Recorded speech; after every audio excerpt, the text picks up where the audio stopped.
To schedule a live event, open the Meetings tab on the far left side of the team.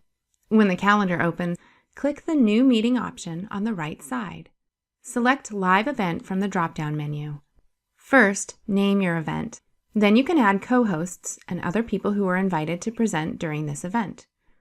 Only these people will be able to take control of the meeting and participate through voice and/or digital sharing. All others will be limited to the chat window of the event. Next, select the date and times of the event.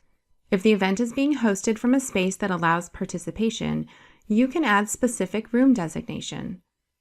In the Details section, you can outline the event agenda, add resources, and specify questions that will be addressed. Your live event can be open to specific people in groups, open to people just in your organization, or the event can be made public. Some event production options can be set at this stage, and others will become available once the event has been scheduled.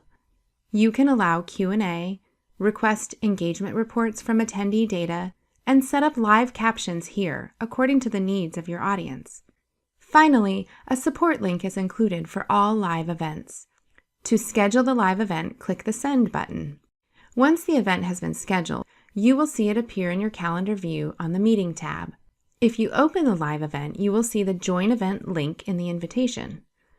Also available are the recording permissions that allow participants and hosts to record the session to view later. Before recording occurs in an event, every participant is shown a notification that a recording is starting. Finally, you can copy the link to the event and share it with participants in multiple ways. Adding the link to assignments, emails, meeting requests, or announcements are all ways to ensure your participants have access to the experience.